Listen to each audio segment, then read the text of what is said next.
আছে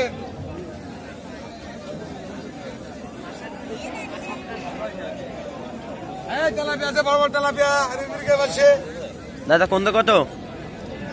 এইটা 130 টাকা কেজি, 140 টাকা কেজি, আর মির্গে 140। বাটা ডালে ভাই মাছের দাম কি এখন বেশি না কম? মাছের দাম এখন বেশি বেশি বেশি।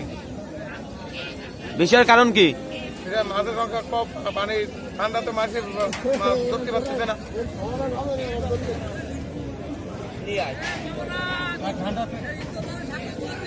এই ভাই এটা কার আপনার?